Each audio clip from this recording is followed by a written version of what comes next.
Welcome back to CivilNet. Welcome, Ambassador Aves. Thank you, Salpi.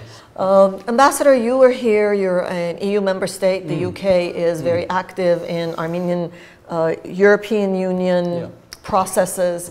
And I just want to say, as somebody who's been watching this all day and reading the press that we've created since the Ukraine decision and even somewhat since the Armenian decision, that finally the conversation is much more honest, much more reflective, much more, what's the word when you beat yourself over the head a little bit? That. You're not blaming yourself, or you are blaming yourself. Yeah. Oh, admitting your mistakes. Yes, yes, okay. yes. Both on the European side as well as on the association member state side. I think, in other words, Armenia is asking those questions, Ukraine is. Do you get that feeling? Yes, I think that process is now beginning. I mean, obviously, perhaps the Vilnius Summit feels a bit like a circus in some ways. It's a political circus.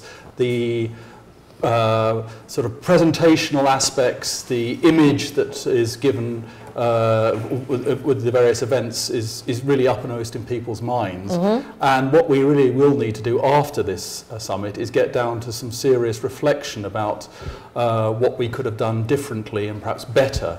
And if that process is beginning now, and I'm glad to hear that you think it is, I think that's very good, because that's what will need to happen after the summit. You know, as we look, we want that to happen, I think, clearly, whatever the directions go. But, you know, as we look at, for example, the agenda of the civil society platform that is taking place now, as we look at the discussions in the international press, our concern, I think, as Armenians, certainly mine, is that we're falling off people's agendas. Yeah, absolutely. I think that is the most serious risk for Armenia, that simply people will sort of forget about Armenia.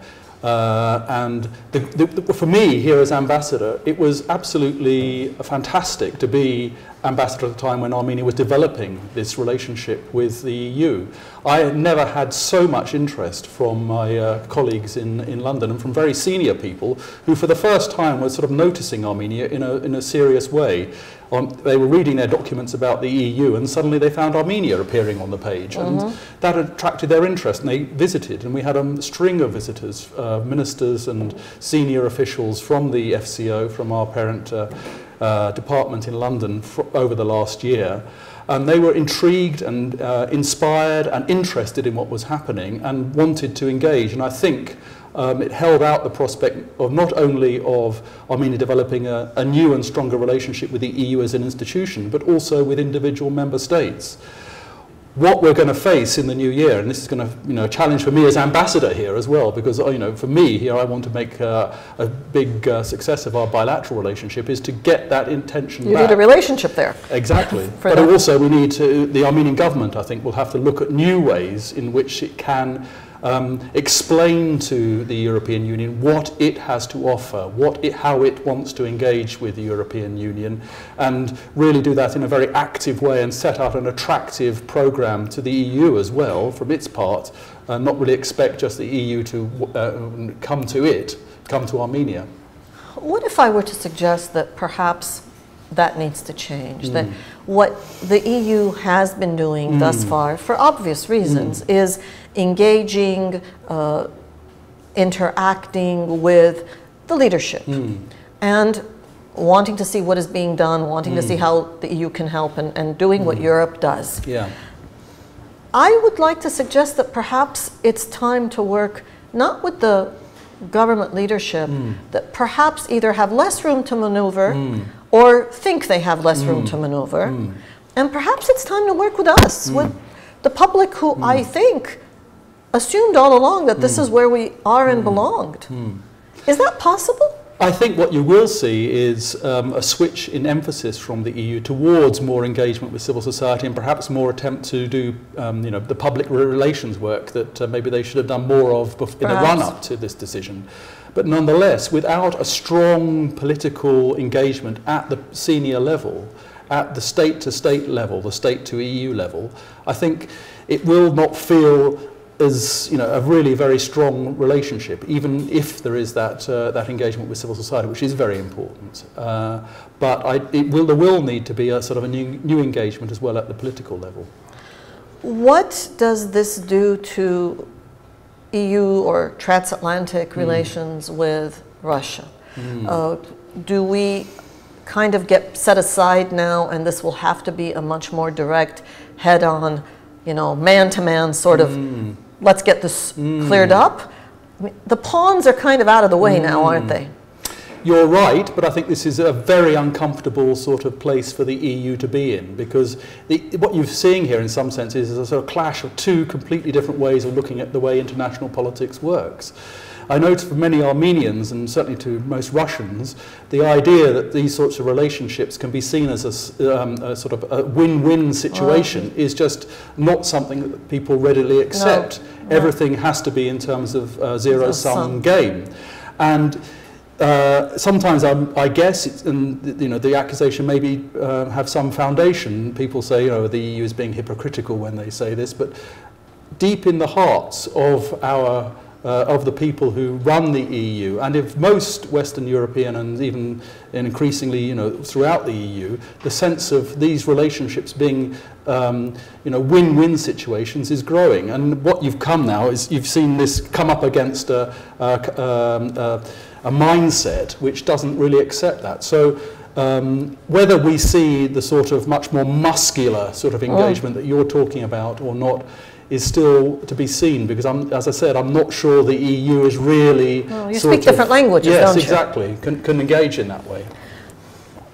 One more question about the EU. We keep talking about the EU. Is it fair to say that the attitudes, expectations, reactions to all of this are more or less unified, or are there some now in the EU that are saying, you know, let's just put these guys aside, they're clear, and I'm talking about Armenia specifically, you know, these guys clearly aren't interested or capable, we've got other fish to fry, other issues to resolve, let's just put them aside for the moment and move on?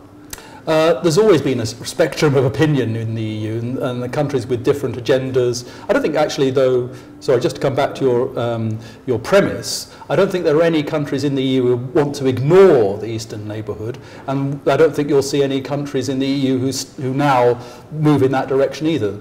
I think what you do see are countries with slightly different agendas and different sort of approaches to how we engage with the Eastern neighbourhood. That will continue. The process of the EU making decisions is very tortuous and difficult.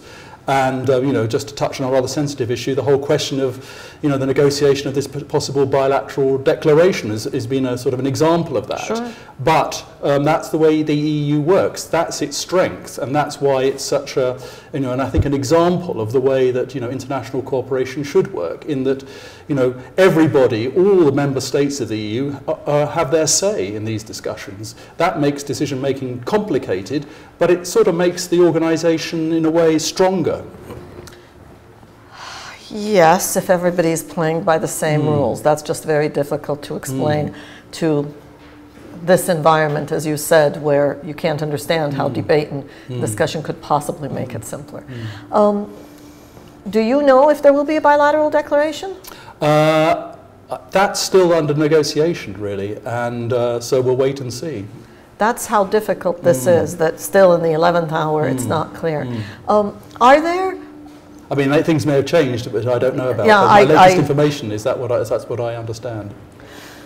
And in terms of making these issues, questions, topics, debates, problems more transparent now, more on the surface, rather than politely trying to cajole one and the other to move forward in these democratic processes. Do you think it's safe to say that that's changed now? We can be more upfront, more readily accepting that, look, this democratization you Armenians think you're doing not so well. Can we please fix this? Do you think there will be more honest dialogue now?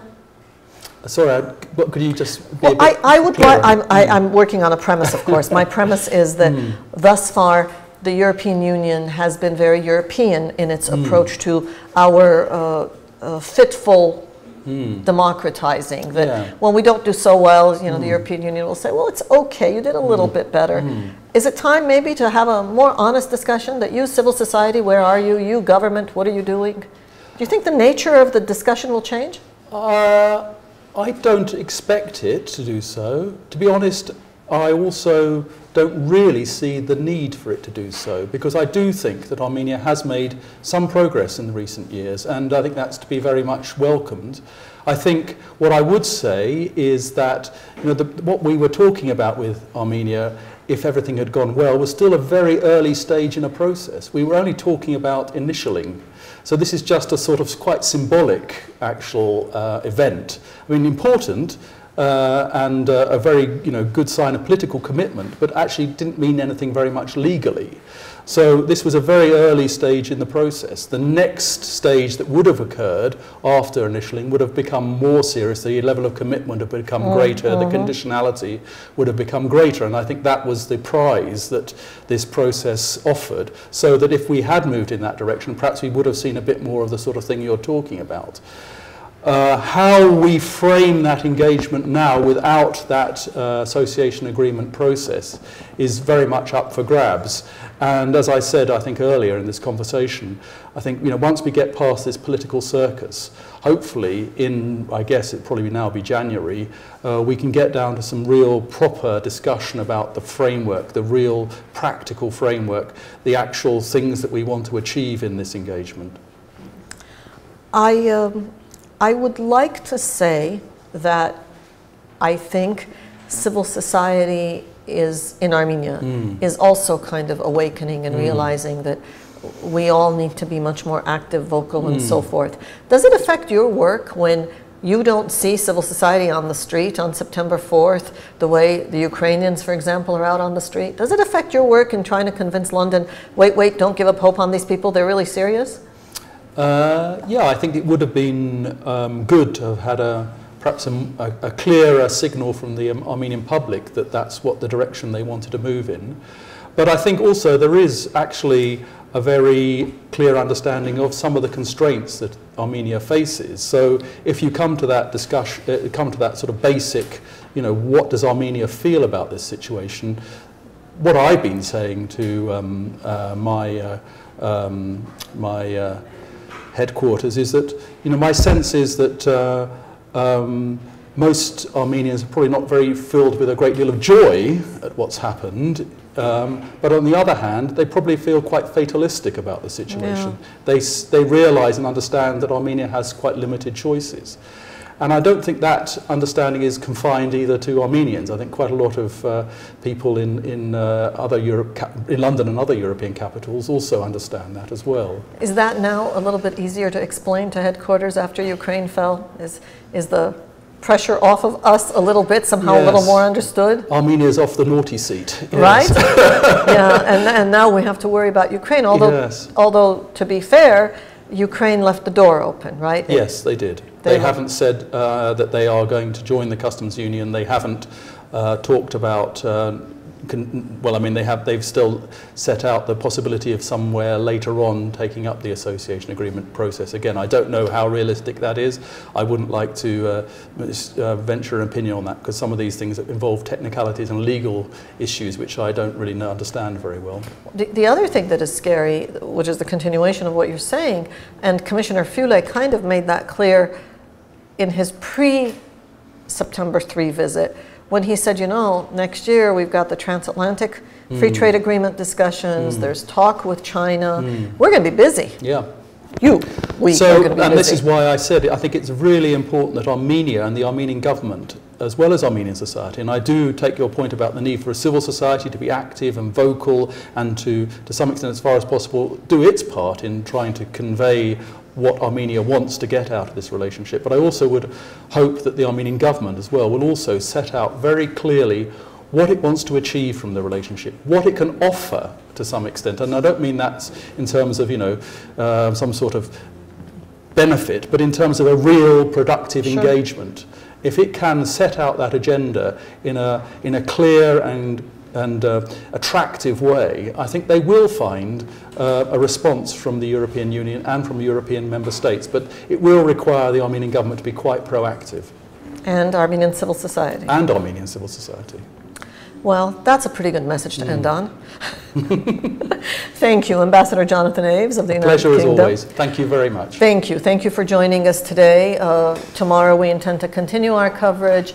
Tomorrow we expect the head of the EU delegation in Armenia, Ambassador Traian Hristeia, to join us as well in order to continue to talk about, well, I guess in order to continue to ask all of these questions, because I don't know that any of us have answers yet, but we do know that we cannot get off the Europeanization path. So we will take into consideration your thoughts and move on. Thank you. Thank you. Thank you for following us on CivilNet. Stay tuned as we continue coverage of the Civil Society Platform Conference taking place in Vilnius, Lithuania today and tomorrow in the run-up to the Eastern Partnership Summit that takes place tomorrow, where President Sarkisian will participate. It's not clear yet whether any sort of new kind of understanding or agreement will be signed, but he is there and we intend to cover that as well. Follow us on CivilNet.